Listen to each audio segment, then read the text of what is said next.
घर जाके देखा होगा। अभी आप लोगों का एक माइंड बना है कि हमने क्या पढ़ना है, कौन से स्टेशंस पढ़ने हैं, ठीक है जी, वो अब आसान है।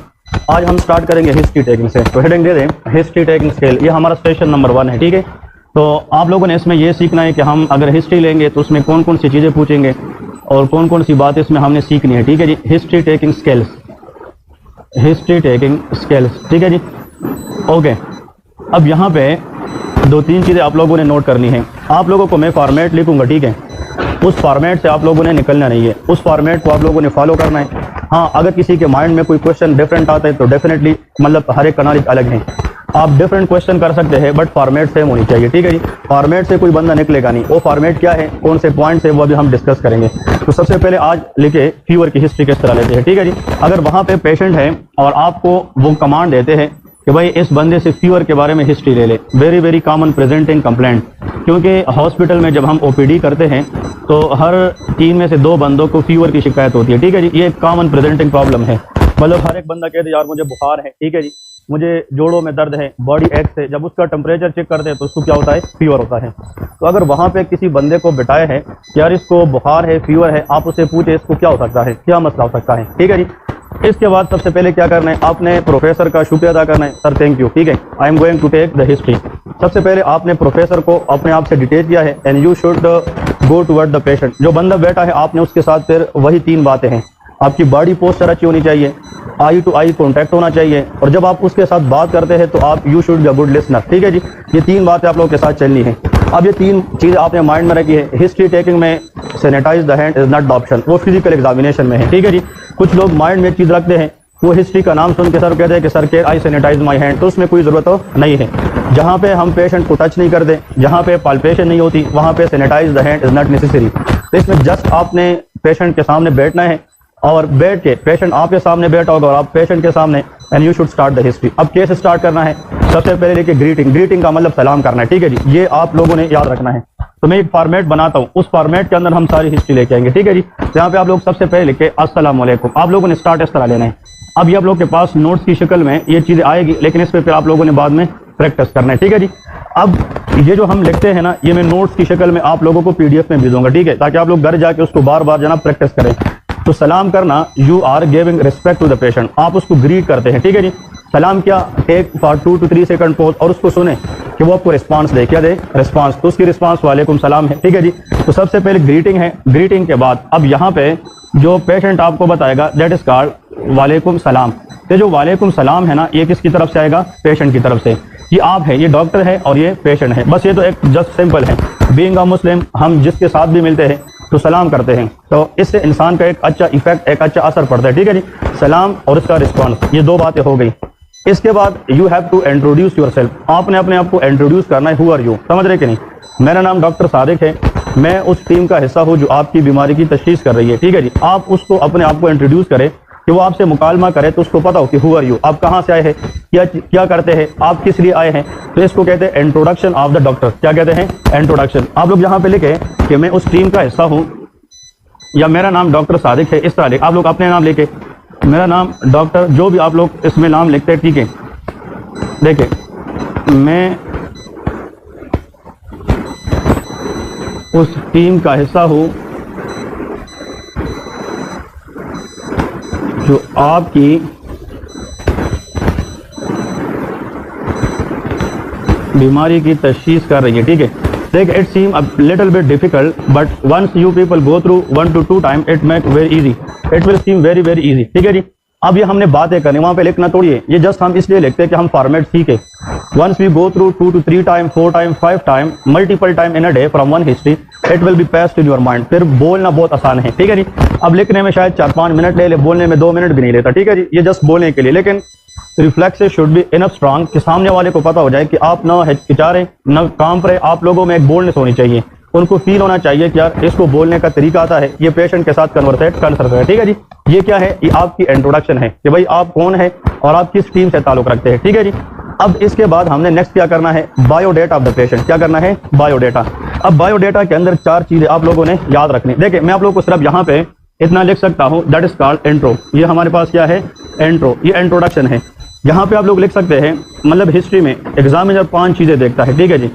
सबसे पहले आप लोग यहाँ पे लेके आपका नाम, अब ये हम पेशेंट से पूछते हैं कि उसका नाम क्या है, ठीक है जी। आपका नाम, वो आपको नाम बताएगा, you people has to note that name, कि उसका नाम क्या है, ठीक है जी। Name of the patient is very key. फिर इसके बाद आप लोगों ने सेकंड नंबर पे पूछना है कि उम्र कितनी है, आपकी उम्र, क्योंकि बहुत सारी मेडिकल प्रॉब्लम ऐसी होती है जिसका जो इंसिडेंस से ताल्लुक है वो एज के साथ कॉमन होता है, ठीक है जी। जिस तरह अगर मिसाल के तौर पे एक मेल है और ओल्डर एज का है तो उसको प्रोस्टेट इश्यूज के चांसेस ज़्यादा होते हैं, तो आप लोगों ने एज ज़रूर मेंशन करना है। Majority of the diseases that depend upon age, समझ रहे कि नहीं। कुछ यंगर एज इसके डिजीज है, कुछ ओल्डर एज इसके डिजीज है, और एज आइडेंटिफाई करना ये लाजमी होता है। जब आप हिस्ट्री लेते हैं, age of the patient is the key, very very important one. फिर इसके बाद आप लोग थर्ड नंबर पे लेके कि जनाब उसका ये भी लेके पेशा क्या है, मतलब वो काम क्या करता है, क्योंकि आप लोगों ने एनआरई स्टेप 1 माशाल्लाह रिसेंटली पास किया है, तो आप लोगों को ये भी पता होगा कि some diseases are related with occupation, occupational lung disease होती है, न्यूमोकोनियोसिस वगैरह होती है, ठीक है जी। तो कुछ डिजीजेज ऐसी है जो ऑक्यूपेशन के साथ जो है वो लिंक करती है, मतलब exposure to dust particle, exposure to some मतलब नोक्शियस स्टिमुलाई, समझ रहे कि नहीं। सिलिका है, एस्बेस्टस है, ठीक है, मुख्तलिफ डिजीज होती हैं। इसके बाद मैरिटल स्टेटस, आप शादीशुदा है कि नहीं है, ये आप लोगों ने पूछना है, क्योंकि यहाँ पे आप लोगों ने ये चीज़ देखना है कि फॉर एग्जाम्पल इसको हम मैरिटल स्टेटस कहते हैं, शादीशुदा है कि नहीं, है कि नहीं, ठीक है जी। ये आपने यहाँ पे डिस्कस करना है, ठीक है जी। और लास्ट में, last but not the least, that is residence of the patient, कि जो इंडिविजुअल है, पेशेंट है, वो कहाँ से बिलोंग करता है, या रूरल एरिया से है, अर्बन एरिया से है, ठीक है जी। ये आप लोगों ने ज़रूर मतलब पूछना है। यहाँ पे लेके आप कहाँ रहते हैं, ठीक है जी, कहाँ रहते हैं। ये 5 चीज़ें आप लोगों की प्रैक्टिकल लाइफ में भी हिस्ट्री के अंदर शामिल होनी चाहिए। अगर कोई भी डॉक्टर किसी पेशेंट के साथ हिस्ट्री टेकिंग आर्ट्स के लिए मतलब वो एक्सपीरियंस कर रहे हैं, तो these 5 thing has to be on the finger tips, ठीक है जी। हाँ, अगर यहाँ पे वो वैसे कहना कि हाँ मैं शादीशुदा हूँ, तो आप लोगों ने ये बताना है कि आपके कितने बच्चे हैं, ठीक है जी। ये चीज़ पूछना थोड़ा सा अच्छा इंप्रेशन डालता है कि how many children the patient is, ठीक है जी। 2 है, 3 है, फिर जस्ट फॉर्मेलिटी को पूरा करने के लिए, ठीक है जी। हम फिर आगे मजीद नहीं जाएंगे। अगर वो शादीशुदा है तो उसके कितने बच्चे हैं, ठीक है जी। इससे हमें ये पता चलता है कि द पेशेंट इज फर्टाइल और इनफर्टाइल, ठीक है जी। तो ये 4-5 चीज़ें हैं। तो बायोडाटा ऑफ द पेशेंट के अंदर कितनी चीज़ें हैं, 5। Name of the patient, age of the patient, profession, ठीक है, मैरिटल स्टेटस एंड रेजिडेंस, ठीक है जी। उसकी जो रेजिडेंस है, उसकी जो हैबिटेट है, रहने की जगह है, आया वो गांव में रहता है, शहर में रहता है, ये लिंक करती है मुख्तलिफ डिजीज के साथ, ठीक है जी। तो आप लोग इसके सामने यहाँ पे अपने लिए जस्ट याद करने के लिए लिखे, इसको हम कहते हैं बायोडाटा। क्या कहते हैं, बायोडाटा। अब यहाँ तक जो डॉक्टर जो है ना तरीके से आएगा, तो यहाँ तक भी प्रोफेसर इंप्रेस होता है, क्या ये बंदा तरीके से जा रहे हैं और एक प्रॉपर तरीकों को फॉलो कर रहे हैं। अब ये देखने में आसान है, यकीन करें बहुत सारे लोग होते हैं वो प्रोफेसर के सामने सब कुछ भूल जाते हैं, ऐसा होता है कि नहीं। इसके लिए हमने माइंड से चीज़ नहीं निकालनी, प्रैक्टिस शुड बी देयर, समझ रहे कि नहीं। लिखना आसान है, प्रैक्टिस करके परफॉर्म करना मुश्किल है। मैं तब तक आप लोगों पे बिलीव नहीं करूंगा जब तक 2-2 बंदे मेरे सामने प्रैक्टिस ना करें। आप लोग आज मिसाल के तौर पे घर जाकर एक हिस्ट्री तैयार करें और मुझे कल क्लास के बाद कहे कि सर 2 मिनट दे दें, मतलब अगर किसी ने तैयार करके लाए हैं ना तो वो 2 मिनट में भी परफॉर्म कर सकता है, ऐसा है कि नहीं। 2 मिनट में, अगर वो 2 मिनट में परफॉर्म ना कर सका, अपने आप से पूछे कि वाई आई एम लैकिंग, मेरी मिस्टेक्स कहाँ पे है, आप जाकर दोबारा तैयार करें, फिर ना कर सके फिर तैयार करें। This is the time that you people must do a lot of practice, ठीक है जी। ये वो टाइम है कि हमने प्रिपेयर करना है। अब हमने प्रिपेयर उस दिन के लिए करना है आफ्टर 1 मंथ, जहां पे मिस्टेक की गुंजाइश नहीं होगी। मेरी बात समझ रहे कि नहीं। तो ये चीज़ आप लोगों ने, अब आप लोग ये सोच रहे होंगे कि यार ऊपर वाला मैं याद करूं, नीचे वाला भूलूंगा। अब ये हमें क्यों याद है, हमने लोगों को पढ़ाया है, हमने पेशेंट के साथ डीलिंग की है। जितना प्रैक्टिस करेंगे, एक्सपोजर ज्यादा करेंगे, उतना आप लोगों की रिफ्लेक्सेस खुद बहुत बनेगी, ठीक है जी। ऐसा नहीं कि आपका नाम क्या है, फिर आप कहते हैं यार सर ने इसके बाद क्या बोला था, क्या पूछना है, वहां पे बंदा कंफ्यूज होकर फेल हो जाता है। हाँ, अगर आप इस तरह कहे आपका नाम और आप डायरेक्ट आपका पेशा, तो फिर रोके नहीं, आप फिर आगे पूछिए आपका उम्र कितनी है। ऐसा नहीं कि दूसरे नंबर पे आपने उम्र ही पूछनी है। मेरी बात समझे कि नहीं। अगर कोई स्टेप मिस हो जाए तो ये नहीं कहे कि सर सॉरी मैं एक स्टेप भूल गया। अब सर को क्या पता कि डॉक्टर सादिक ने उसको क्या सिखाया है। मेरी बात समझे कि नहीं। या सर को क्या पता कि तुम कहाँ से पढ़ के आए हो। मतलब आप सर को स्पेस ना दे कि वो आपके अंदर ही मिस्टेक निकाले। तो अगर इसमें से कोई चीज माइंड से निकल भी जाए ना, for the time being leave it. क्या पता उस टाइम पे सर ने नोट ही नहीं किया, वो अपने काम में बिजी हो। समझ रहे कि नहीं। लेकिन यहाँ पे गलती लोग ये करते हैं कि जो सर ने बोला मैंने उसी तरह याद करना है। नहीं, वो जस्ट कुरान शरीफ है कि हमने आयात बाय आयात वही लिखना है, ठीक है ना। इसके अलावा चाहे जो भी है अपना माइंड भी इसमें थोड़ा सा यूज करे, ठीक है जी। ये 5 चीजें याद रहेगी क्या नहीं। ये 5 चीजें हिस्ट्री टेकिंग में हर एक के लिए मस्ट होता है, चाहे वो किसी भी चीज की हिस्ट्री हो। यहाँ तक जो हम आ रहे हैं ये सब हिस्ट्रीज में क्या है, सेम फॉर्मेट है, ठीक है जी। अब यहाँ तक आपको मतलब पेशेंट का बायोडाटा पता चला। आप फिर पेशेंट से पूछे कि पेशेंट को एक्चुअल है क्या। आप लेके आप किस मसले से आज अस्पताल तशरीफ लाए हैं, समझ रहे कि नहीं। आज आप अस्पताल क्यों आए हैं, गलत सेंटेंस, ठीक है जी। आज आप अस्पताल कैसे आना पड़ा, गलत सेंटेंस। ये सारे it make sense but it doesn't seem good, समझ रहे कि नहीं। ये क्यों वाला, कैसे, मतलब ये वर्डिंग निकालें। आज आप अस्पताल किस मसले से तशरीफ लाए हैं, ठीक है जी। इससे आपको ना थोड़ा सा इफेक्ट अच्छा होता है एग्जामिनर के ऊपर कि इसका जो बोलने का अंदाज है वो पोलाइट है, ठीक है जी। तो लेके जनाब प्रेजेंटिंग इलनेस की तरफ जा रहे हैं अभी। देखिए आज आप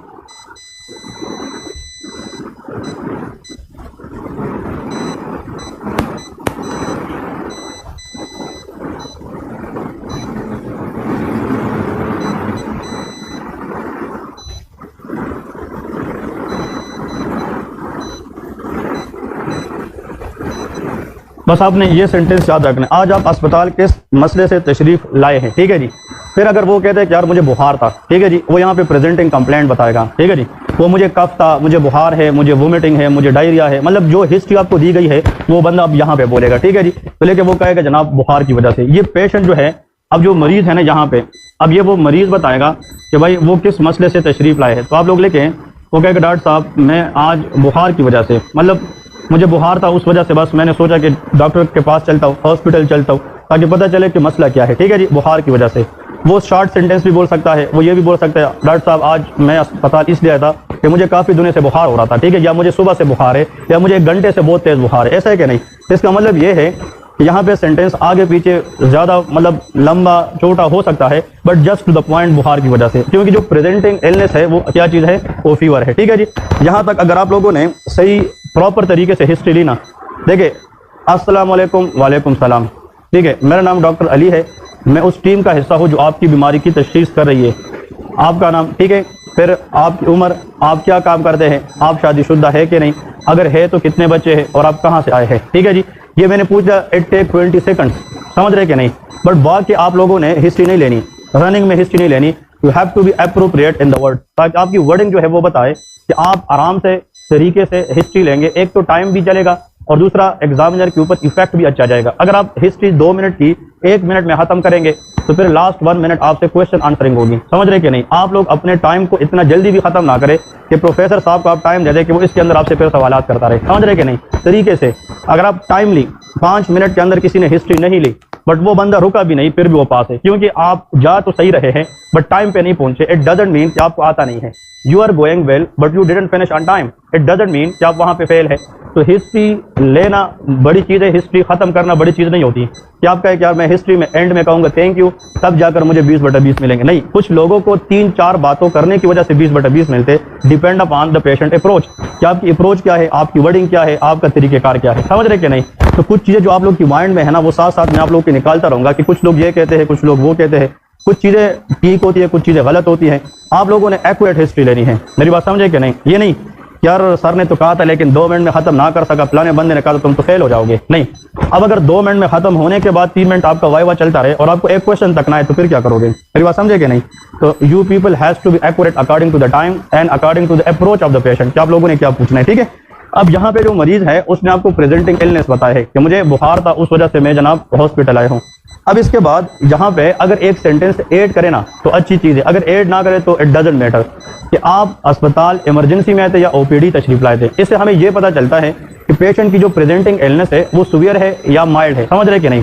ओपीडी केस वो होता है जिसमें पेशेंट 2 दिन से पहले सोचता है कि मैंने अस्पताल जाना है, इमरजेंसी अचानक से होती है, समझ रहे कि नहीं। या तो अक्यूट ऑनसेट है या प्रोग्रेसिव ऑनसेट है। तो आप अगर यहाँ पे वैसे पूछते हैं कि आप तशरीफ ओपीडी में लाए थे या इमरजेंसी में लाए थे, ये अगर पूछे तो बहुत अच्छी बात है, ना पूछे तो इट डजंट मैटर, समझ रहे हैं। लेकिन जो नोट्स आप लोगों को मैं पीडीएफ में आज भेजूंगा ना ग्रुप्स में, उसके अंदर ये चीज़ मैंने मेंशन की है, समझ रहे हैं। तो अगर किसी ने याद किया और अच्छा प्रेजेंट किया that will be much better, किसी ने याद नहीं किया तो इट डजंट मैटर, समझ रहे हैं। ये चीज़ें याद रखें। इसके बाद अब आते हैं मेन पैटर्न की तरफ। अब सबसे पहले आप लोग का पहला सवाल यह है कि उससे हमें पूछना है ऑनसेट। क्या पूछना है? ऑनसेट के बारे में।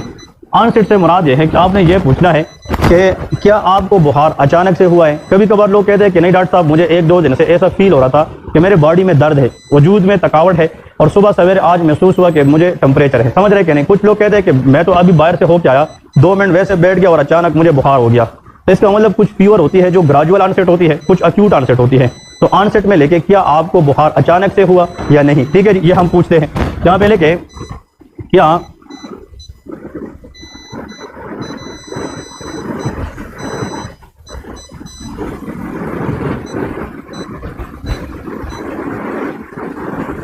ये आप लोगों ने ऑनसेट के बारे में पूछना है, ठीक है जी। फिर इसके बाद लिखे ड्यूरेशन, क्या पूछना है? ड्यूरेशन के बारे में। तो यहाँ पे लिखे ड्यूरेशन। ड्यूरेशन में हमें ये पता चलता है कि आया पेशेंट को जो मसला है वो रिसेंट हुआ है या बहुत टाइम से चल के आ रहे हैं। मेरी बात समझ रहे कि नहीं? अक्यूट वर्सेस क्रोनिक के बारे में पूछते हैं। तो आप लोग लिखे आपको बुखार कब से है, कितने टाइम से है, कितने वक्त से है, इसको ड्यूरेशन कहा जाता है। क्या कहा जाता है? ड्यूरेशन। यहाँ पे लिखे आपको बुखार कब से है। अब यहाँ पे अगर कोई डॉक्टर है ना, एक दो बातें ऐड करे तो अच्छी बात है। आपको बुखार कब से है, जैसा कि आज से है, 2 दिन से है या 1 महीने से है। आप पेशेंट को रास्ता बताएं कि उसको समझ आए कि आप क्या पूछना चाह रहे हैं। मेरी बात समझ रहे कि नहीं? आप अगर उसको खुद बताएंगे ना कि कब से है, जैसा कि 1 दिन से, 2 दिन से, हफ्ते से, वो फिर बोलेगा ना कि डॉक्टर साहब पिछले 1 महीने से बुखार चल के आ रहे हैं, ठीक है जी, पिछले 1 दिन से चल के आ रहे हैं, पिछले 1 घंटे से चल के आ रहे हैं। तो आपने नोट करना है कि बुखार की जो ड्यूरेशन है, फीवर की जो ड्यूरेशन है वो कितनी है। अब यहाँ पे वाइवा क्वेश्चन आता है, ठीक है। अगर यहाँ पे आप लोगों को सर ने रोका है, जो वाइवा क्वेश्चन है वो मैं साथ साथ बता दूं कहाँ पे वाइवा हो सकता है, ठीक है जी। यहाँ पे बताएगा can you differentiate the fever according to duration, ये क्वेश्चन आता है, ठीक है जी। तो आपने लिखना है कि depending upon the duration of fever we divide fever into 3 classes. How many? 3 classes. तो सबसे पहले तो लिखे यहाँ पे अक्यूट फीवर, ठीक है, अक्यूट। आप लोग कहेंगे एक अक्यूट फीवर होता है, एक होते हैं सब अक्यूट, दैट इज कॉल्ड सब acute fever, very very important. और एक क्या होता है? Chronic fever. तो ये आप लोग का वाइवा होना चाहिए। अब ये आप लोगों ने एग्जामिनर को बताना नहीं है जब तक वो आप लोगों से पूछे ना। मेरी बात समझे कि नहीं? आप लोगों ने पूछा कि आपको बुखार कब से है, एग्जामिनर ने नहीं रोका, आगे चले। अगर एग्जामिनर रोकता है तो फिर आप लोगों ने आंसर देना है। मेरी बात समझे कि नहीं? ये आप लोगों ने इस तरह खुद से आंसर नहीं करना है। अब देखिए वो fever that is lasting for less than 7 days, अगर बुखार की ड्यूरेशन 7 दिन से कम है तो उसको अक्यूट फीवर कहते हैं। उसको क्या कहते हैं? Acute fever. तो आप लोग यहाँ पे स्टैंडर्ड लेके कि दैट इज लास्टिंग फॉर, हाँ जी, less than how many days? Answer is 7 days. इसको हम कहते हैं अक्यूट फीवर। अगर फीवर है और उसकी जो ड्यूरेशन है वो 7 से लेके कितने दिनों के दरमियान है? 14, इसको सब अक्यूट कहते हैं। अगर ग्रेटर देन 14 है that is called chronic fever. अब आसान हो गया कि नहीं? This is the question that you people may face in front of examiner. So you people must know the differences between acute, subacute and chronic, ठीक है जी। ये टाइमिंग आप लोगों को आना चाहिए, ठीक है जी। आप लोगों से अगर वैसे पूछे what is the common cause of acute fever, answer is infection. क्या होती है? इन्फेक्शन। जो इन्फेक्शन होती है वो अक्यूट फीवर कराती है। और जो क्रोनिक फीवर है ये ऑटो इम्यून डिजीज के अंदर होती है। और क्रोनिक फीवर जो है ये कैंसर्स के अंदर होती है। किसके अंदर? कैंसर्स का जो पेशेंट होते हैं दे आर इम्यूनो कॉम्प्रोमाइज। ये क्या होते हैं? Immuno compromise. और उसमें रिकरेंट इन्फेक्शन होती है। तो जो कैंसर्स के मरीज होते हैं उनको बार बार छोटी सी गलती करने की वजह से बड़े बड़े इन्फेक्शन होते हैं, उनको क्रोनिक फीवर होती है। और एक है पायरेक्सिया ऑफ अननोन ओरिजिन। क्या होता है? Pyrexia of unknown origin is the example of chronic fever. ये भी याद रखें, ये किसका एग्जांपल है? Chronic fever.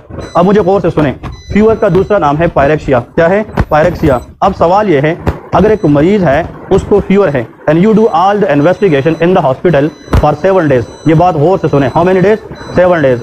7 दिन तक आपने फीवर के लिए blood CP, TFT, LFT, RFT, CRP, whatever you order in the investigation, you did all the hard work for how many days? 7 days. Still the patient has persistent fever and that is lasting for more than 21 days. कितना? 21। कितने हफ्ते हो गए? 3। ऐसा fever जिसकी severity में कमी भी ना आए इसको कहते हैं कांस्टेंट फीवर। कौन सा? Constant fever for more than 3 week after doing all the investigation with in the hospital for how many week? 1 week. Still if you don't know the cause of that fever, that is pyrexia of unknown origin, ठीक है जी। तो pyrexia of unknown origin side पे लेके अगर आप लोगों से कोई पूछे या वाइवा आए या वैसे कोई पूछे तो आप लोगों को पता होना चाहिए। तो pyrexia of unknown origin के लिए लेके रिक्वायरमेंट, इसकी कंपोनेंट्स क्या है? फीवर मोर देन 3 वीक्स, नंबर 1 पॉइंट। इसमें जो बुखार है, जो फीवर है वो कितने हफ्तों से ज्यादा? 3 वीक। और नीचे लेके if 1 week investigation is done but 1 हफ्ता इन्वेस्टिगेशन करने के बाद और फीवर कितने टाइम से ज्यादा रहे? 3 वीक से, फिर भी हमें उसका एग्जैक्ट काज पता ना चले, that is pyrexia of unknown origin. I think that is clear now, ठीक है जी। इसमें कोई किस्म की कंफ्यूजन नहीं होनी चाहिए। और पायरेक्सिया ऑफ अननोन ओरिजिन को हम पे सिम्प्टोमेटिकली ट्रीट करते हैं। और अगर आपसे कोई ये पूछे इसका एग्जैक्ट काज तो हमें नहीं पता होता कि किस वजह से होता है, क्योंकि अननोन ओरिजिन है, but hypothesis is there, we think something that there is something wrong. अगरचे हमें नहीं पता बट फीवर तो किसी चीज की वजह से है, तो आप लोग लेके it may be due to cancers. किस तरह? Pyrexia of unknown origin cancers की पेशेंट में होता है। Pyrexia of unknown origin auto immune disease की वजह से होता है। पायरेक्सिया ऑफ अननोन ओरिजिन पल्मोनरी ट्यूबरकुलोसिस के पेशेंट में होता है।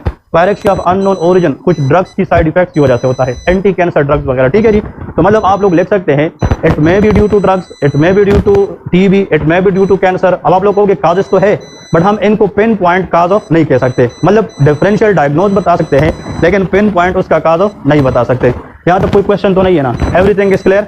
मैं वो चीज़ आपको बता रहा हूँ जो NRE 2 में आप लोग फेस करेंगे। आप लोगों को इसी पे मेहनत करनी, इररिलेवेंट चीज़ों में ना जाए, जो पॉइंट है आप लोगों ने वही करना है। आप गौर से सुने। अस्सलाम वालेकुम, वालेकुम सलाम। आप लोग अपने साथ भी रिमाइंडर दे दें, ठीक है, ताकि इस पे आप लोग की मुंह जो है ना, ये mouth repetition is very important, ठीक है जी।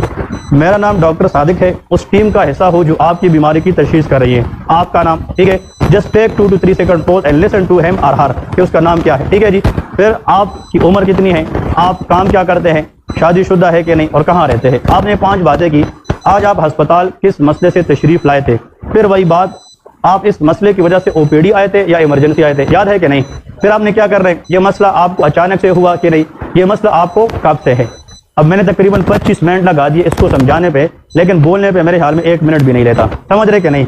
समझना इज द की। आप लोग एक दफ़ा समझेंगे फिर बोलना आसान है। प्रैक्टिस इज द की अगेन, ठीक है जी। तो यहाँ पे अगर एग्जामिनर रोके तो फिर ये कहानी चलेगी, ना रोके तो हमने आगे निकलना है। तो आगे निकलने के बाद अगर आपने ये पूछा पहला सवाल, आपको ये मसला अचानक से हुआ कि नहीं, दूसरी बात आपको ये मसला कब से है, बस ये बातें आपने पूछी। तीसरे लिखे प्रोग्रेशन। इसके बाद हम पूछते हैं 3rd नंबर, इसको हम कहते हैं प्रोग्रेशन, ठीक है जी, प्रोग्रेशन। अब जो प्रोग्रेशन है ना, इसमें हम 2-3 चीज़ें जहाँ से पूछ रहे हैं। प्रोग्रेसिव का मतलब होता है बढ़ना। बुखार की जो नोयत है या शिद्दत है, ये वक्त के साथ साथ बढ़ती रहती है या नहीं। प्रोग्रेसिव मीन कि प्रॉब्लम मजीद आपको तंग कर रही है कि नहीं। तो आपको यहाँ पे लिखे कि मोस्ट इम्पोर्टेंट कि ये मसला, जिस तरह हम प्रेजेंटिंग कंप्लेंट या बता रहे, बुखार की नोयत भी बता सकते हैं, या ये मसला वक्त के साथ साथ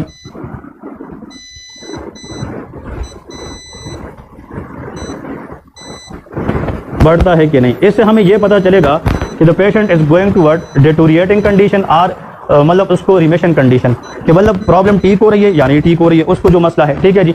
ये आप लोगों ने पूछा। इसके बाद फिर लेके ए का मतलब होता है एग्रावेटिंग फैक्टर। क्या होता है? एग्रावेटिंग। इसके बाद मैं आता हूँ, ये सारी चीज़ें हम पे सम अप करेंगे और इसके नोट्स भी मिलेंगे। जस्ट आप लोगों से मेरी रिक्वेस्ट ये है कि आप लोग आज पूरा दिन इस पर प्रैक्टिस करेंगे, ठीक है जी। यहाँ पे आप लोग लेके aggravating factor 4th number, aggravating factor, ठीक है जी, aggravating factor. What is aggravating factor? हाँ, किस चीज़ से ये मसला ज़्यादा बढ़ता है, ठीक है जी। मतलब कभी कभार बंदा कहता है मैं ठीक होता हूँ, जब काम करता हूँ तो बुखार की नोयत बढ़ती है, या बाहर धूप में जाता हूँ बुखार की नोयत बढ़ती है। मेजॉरिटी डिजीज ऐसी होती है जिसमें हम मरीज को एडवाइस करते हैं बेड रेस्ट। अगर वो रेस्ट नहीं करेंगे तो उसका जो बुखार है वो मजीद बढ़ता है। टाइफाइड फीवर है, मलेरिया है, ठीक है जी। तो आप लोग यहाँ पे लेके किस अमल से, आप लोग इस तरह लिख सकते हैं, किस अमल से बुखार की नोयत बढ़ती है, ठीक है जी, बढ़ती है। ये तो इसका एग्रावेटिंग फैक्टर है, ठीक है जी। अब इसके बाद रिलीविंग फैक्टर होता है। क्या होता है? Relieving factor. किस अमल से बुखार की नोयत कम होती है। कभी कभार मरीज कहता है कि मैंने नोट नहीं किया है कि किस चीज़ से बढ़ती है, किस चीज़ से कम होती है। I don't know. If the patient don't know, we don't care. समझ रहे कि नहीं? अगर ये ऐसा नहीं कि मरीज को आपने फिर छेड़ना नहीं है कि कभी आपने ये नोट नहीं किया कि जब आप मिसाल के तौर पे बाहर जाते हैं या मिसाल के तौर पे बात लेते हैं तो तब ये बढ़ नहीं, उसको फिर ना चढ़े, क्योंकि आपने आगे जाना है। आपने फॉर्मेलिटी पूरी की, आपने टू द पॉइंट क्वेश्चन किया है। अब मरीज ने जवाब नहीं दिया कि उसको नहीं पता, बस उसको ना चढ़े फिर आगे निकले। इट डजंट मीन कि जब तक आप इसकी काज मालूम नहीं करेंगे आप आगे जाएंगे नहीं, ऐसा नहीं होता, ठीक है जी। आपने फिर आगे निकलना है। तो यहाँ पे लिखें कि relieving factor, relieving factor, relieving factor किस अमल से बुखार की नोयत कम होती है। कभी आपने नोट किया है कि नहीं? ऐसा कि नहीं? तो ये सेम है, किस अमल से बुखार की नोयत, लेकिन यहाँ पे हम लिखेंगे कम होती है। एग्रावेटिंग फैक्टर ज़्यादा, रिलीविंग फैक्टर कम। ये पता है एक हिस्ट्री के अंदर बहुत काम देता है। वो हिस्ट्री है एपिगैस्ट्रिक पेन की, किस चीज़ की, या गर्ड की, या हार्ट बर्निंग की। पेशेंट कहते हैं जब मैं स्पाइसी फूड लेता हूँ तो मुझे हार्ट बर्निंग बढ़ती है, मुझे यहाँ पे जलन ज़्यादा महसूस होता है। हाँ, मुझे नहीं पता, डॉक्टर ने एक साशे दिया है, वो पानी में हल करके मतलब लेता हूँ तो उससे फर्क पड़ता है। राइजेक साशे होगी, ठीक है जी, या रेनिटेडीन वगैरह होगी। मतलब गांव वाले जो देहात के लोग हैं, they are non medical personal, उनको नहीं पता होता कि ये राइजेक है कि क्या चीज़ है। वो साशे नाम बताएगा। फिर आप कहेंगे कि क्या आप उस साशे का नाम जानते हैं कि नहीं? वो नहीं जानता। कि आप वो साशे कल दोबारा ला सकते हैं कि नहीं। इससे हमें ये पता होगा, प्रोफेसर को ये लगेगा ये डॉक्टर कल को कोई चीज़ लिखेगा या रिकमेंड करेगा, पहले द डॉक्टर मस्ट नो, क्या पता उस साशे में कोई पॉइजन ना हो, समझ रहे कि नहीं, क्या पता उस साशे के अंदर कोई और चीज़ ना हो। कभी कभार लोग एस्पिगोल को जो है ना गैस्ट्राइटिस की मेडिसिन समझते हैं, समझ रहे कि नहीं। तो आप लोगों ने अगर मेडिसिन मरीज को नहीं पता, आप उनको कहे कि आपका उसको कोई निशान वगैरह याद है कि किस कलर का है या क्या नाम है, या आप दोबारा जब आएंगे तो जो मेडिसिन आप ले रहे आप साथ लेके आए, ताकि मैं चेक करूँ कि वो दवाई आपकी बीमारी के मुताबिक है कि नहीं है। ये बातें करना ये बेहतरीन हिस्ट्री टेकिंग का हिस्सा होता है, ठीक है जी। ये आप लोगों ने यहाँ से पूछना है। तो अगर अब मैं यहाँ पे आया ना, यह मसला आपको वक्त के साथ साथ बढ़ता है कि नहीं, फिर वो बात है ना, आप देखें दो तरीके हैं, क्या ये इस मसले की नौयत बढ़ती है, फिर लोग यहाँ पे पोज लेते हैं, फिर उसका इंतजार करते हैं कि वो क्या कहे। नहीं, यहाँ पे अच्छा डॉक्टर दो चीज़ें, क्या ये मसला वक्त के साथ साथ या किस अमल से बढ़ता है, किस अमल से कम होता है, बस एक सेंटेंस में दोनों खत्म करें। फिर मरीज को सुने कि वो क्या बताता है, बढ़ता है, कम होता है, किस वजह से, नहीं तो फिर वो बताएगा। मतलब मेरा मतलब ये है कि इसको अलग ना करें, इसको इकट्ठा बोले। किस मसले से, मतलब किस अमल से मसला बढ़ता है, कभी आपने नोटिस किया है, या किस अमल से कम होता है, समझ रहे कि नहीं। तो ये वाला जो है ये कंबाइंड आप लोगों ने बताना है, मतलब टाइम बचाने के लिए यहाँ पे ये कंबाइंड आप लोगों ने बताना है। तो पहले हमने ऑनसेट, ड्यूरेशन, प्रोग्रेशन, फिर क्या है एग्रावेटिंग फैक्टर और रिलीविंग फैक्टर। अब आते हैं हिस्ट्री का मेन पार्ट में, जो 20 में से 8 नंबर होते हैं इसके। अब जो नेक्स्ट स्टेप है 20 मार्क्स में से 8 मार्क्स जो है वो इस स्टेप के होते हैं, लेकिन एसोसिएशन क्या होती है, एसोसिएशन। जिस डॉक्टर का ये वाला पार्ट स्ट्रांग होगा तो वो कभी भी हिस्ट्री के अंदर फेल नहीं होगा, इसको हम कहते हैं एसोसिएशन, ठीक है जी। Association create a greater impact on the examiner while taking the history. और 20 में से 8 नंबर आपको कहाँ से मिलते हैं, एसोसिएशन से मिलते हैं, वेरी वेरी इंपॉर्टेंट वन। अब सवाल ये है, एसोसिएशन के सामने ब्रैकेट में लिखे डी डिफरेंशियल डायग्नोसिस हमने बनाने, ठीक है जी, कि मतलब किसी डिजीज के बारे में हम डिफरेंशियल डायग्नोज बनाएंगे, यार ये मसला पेशेंट को है क्या, क्या क्या हो सकता है, मेरी बात समझ रहे कि नहीं। अब मरीज आए हैं, उसको जस्ट बुखार है, आपको मजीद हिस्ट्री का पता नहीं है, अब आप क्या पूछेंगे बुखार के लिए। मिसाल के तौर पे मैं ये कहता हूँ, क्या आपको इस मसले के साथ साथ उल्टियाँ, सर दर्द या गर्दन में खिंचाव महसूस हुआ था कि नहीं।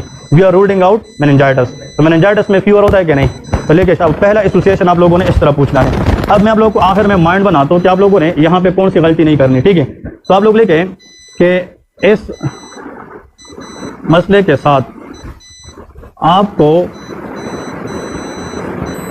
उल्टियाँ,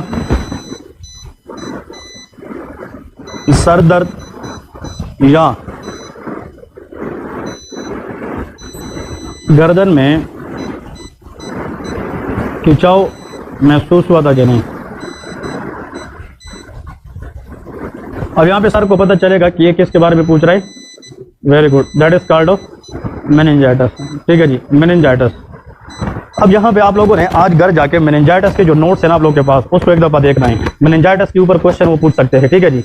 meningitis is the inflammation of meningeal layer of the CNS, not only brain along with spinal cord, समझ रहे कि नहीं। अब आप लोग को मैं थोड़ा सा बता दूं कि जो मेनिंजेस होती है ब्रेन या स्पाइनल कार्ड के अंदर, ये प्रोटेक्टिव लेयर होती है, क्या होती है, protective layers, and they are 3 in number, कितने, 3। अगर हम बाहर की तरफ से आते हैं तो सबसे पहले ड्यूरा मैटर है, क्या है, ड्यूरा मैटर है, फिर इसके बाद अराकनाइड मैटर है, और आखिर में पाया मैटर है, ठीक है जी। ये 3 को हम क्या कहते हैं, मेनिंजेस। आप लोग बताए पहला कौन सा है, ड्यूरा मैटर, सेकंड अराकनाइड, और थर्ड पाया मैटर। ये वाइवा क्वेश्चन है। अब इसमें जो सबसे लास्ट वाले 2 है ना, कौन कौन से, अराकनाइड मैटर, पाया मैटर, इसको लेप्टोमेनिंजेस कहते हैं, क्या कहते हैं, leptomeninges. Arachnoid matter plus pia matter both they are called leptomeninges, उनकी इन्फ्लेमेशन को हम मेनिंजाइटिस कहते हैं, ठीक है जी। अब जो मेनिंजाइटिस है, अगर वो इन्फेक्शन की वजह से हो जाए तो वो सेप्टिक मेनिंजाइटिस है, अगर वो नॉन इन्फेक्शन की वजह से वो एसेप्टिक मेनिंजाइटिस होता है, ठीक है जी। जो सेप्टिक मेनिंजाइटिस है या वो बैक्टीरियल होती है, वायरल होती है, या फंगल होती है, ठीक है, और एक ट्यूबरकुलस मेनिंजाइटिस होता है, ठीक है जी। लेकिन पाकिस्तान में हमारे यहाँ जो पेशेंट की रेशो है मेनिंजाइटिस के अंदर सबसे ज़्यादा बैक्टीरियल मेनिंजाइटिस है, क्या है, बैक्टीरियल। आप लोगों ने शायद NRE स्टेप 1 के लिए भी ये तैयार किया होगा कि according to the age bacterial meningitis के अपने अपने ऑर्गेनिज्म है, ठीक है जी। बच्चों के अंदर अलग है, बड़ों के अंदर अलग है। मैं 2 बता रहा हूँ जो NRE स्टेप 2 का फेवरेट क्वेश्चन है। न्यूनेट के अंदर the most common cause of meningitis GBS, group B streptococci, कौन सी बैक्टीरिया, ग्रुप बी स्ट्रेप्टोकोकाई। मैं यहाँ पे वैसे देखता हूँ, अगर किसी ने नोट करना है, मैं सिर्फ जस्ट फॉर 2 थिंग, ये एग्जाम के अंदर आता है। न्यूनेट्स, न्यूनेट्स का मतलब होता है newborn baby whose age is up to 1 month, 1 महीने तक बच्चे को हम क्या कहते हैं, न्यूनेट कहते हैं। आइडियल 28 डेज होती है, लेकिन 1 महीना, ठीक है जी। न्यूनेट के अंदर मेनिंजाइटिस का जो सबसे कॉमन काज है that is GBS। Group B Streptococcus, समझ रहे कि नहीं, इसमें B है, B फॉर बेबी बैक्टीरिया, समझ रहे कि नहीं, ये बच्चों के अंदर इन्फेक्शन कराती है। और इस बैक्टीरिया का दूसरा नाम स्ट्रेप्टोकोकस एगलेक्टिए, उसका नाम क्या है, स्ट्रेप्टोकोकस एगलेक्टिए। ये भी लेके साथ में ब्रैकेट में कभी कभार आप लोगों से अल्टरनेट नाम पूछते हैं, STREP streptococcus that is called agalactiae. मेरी बात समझ रहे कि नहीं, तो ये जनाब आप लोगों ने याद रखना है, GBS और streptococcus agalactiae is the common cause of meningitis in newborn. फिर क्वेश्चन आता है ओल्डर एज में, यहाँ पे लेके ओल्डर में, या जिसको कहते हैं पीक एजिस। पीक एजिस से मुराद होता है कि मतलब या तो बिल्कुल यंग या बिल्कुल ओल्डर, ये कॉमन है। इसमें लेके स्ट्रेप्टोकोकस निमोनी, कौन सी, streptococcus pneumoniae, this is the common cause of meningitis in older patient, याद रहेगा कि नहीं। तो ओल्डर पेशेंट में स्ट्रेप्टोकोकस निमोनी है और यंगर एज के अंदर GBS है, ये प्लीज याद रखें, ठीक है जी। और अगर मेनिंजाइटिस एडोलेसेंस एज के अंदर हो जाए, जिसके साथ स्किन पे ब्लीडिंग स्पॉट्स आ जाए, वो नाइसीरिया मेनिंजाइटिस है। क्या है, नाइसीरिया मेनिंजाइटिस, ठीक है। बस ये भी आप लोग दो याद करेंगे, मोर देन एनफ। और नीचे नोट में लेके कि आज मैं घर जाके लेके CSF इंटरप्रिटेशन वाइवा, ये आप लोगों ने घर जाके देखना है कि CSF जब हम निकालते हैं तो उसमें अगर ग्लूकोज कम है, न्यूट्रोफिल ज़्यादा है तो बैक्टीरियल है, अगर ग्लूकोज नॉर्मल है, लिम्फोसाइट ज़्यादा है तो वायरल है, और अगर ग्लूकोज कम है, लिम्फोसाइट ज़्यादा है, ट्यूबरकुलस है, ठीक है जी। तो ये CSF interpretation is very very important to pass in NRE step 2, ठीक है। कभी भी आप लोग इसको जो है वो इग्नोर नहीं कर सकते। बैक्टीरियल मेनिंजाइटिस के अंदर जो पेशेंट आते हैं उसको हम जो ड्रग ऑफ द चॉइस देते हैं वो सेफ्ट्राइक्सोन है। क्या है, सेफ्ट्राइक्सोन, ठीक है। ये 3rd जनरेशन सेफालोस्पोरिन एंटीबायोटिक है, ठीक है जी। सेफ्ट्राइक्सोन एक ऐसा एंटीबायोटिक है, आप लोगों ने मतलब ये नाम सुना, सेफ्ट्राइक्सोन 1 ग्राम, ज़्यादा यूज होता है कि नहीं, ये हम लगाते हैं BD में पेशेंट को। और सेफ्ट्राइक्सोन का मैकेनिज्म ऑफ एक्शन, ये सेलवाल सिंथेसिस इनहिबिटर है। ये बैक्टीरिया के अंदर सेलवाल सिंथेसिस को क्या करता है, इनहिबिट। और अगर आप बैक्टीरिया की सेलवाल को ब्लॉक करेंगे तो बैक्टीरिया की प्रोटेक्शन खत्म हो गई, तो बैक्टीरिया फिर सर्वाइव नहीं करेगी। और ऐसा एंटीबायोटिक जो बैक्टीरिया को किल करे, तो दिस ड्रग इज बैक्टीरिसाइडल। ये क्या है, बैक्टीरिसाइडल है। साइडल से मुराद क्या है, किल। ये बैक्टीरिया को डायरेक्टली किल करता है। तो बैक्टीरियल मेनिंजाइटिस में हम क्या देते हैं, दैट इज सेफ्ट्राइक्सोन देते हैं, जो वेरी वेरी इंपॉर्टेंट वन। नीचे लिखे वायरल में एसाइक्लोवीर देते हैं। क्या देते हैं, एसाइक्लोवीर, ये भी क्वेश्चन में आता है।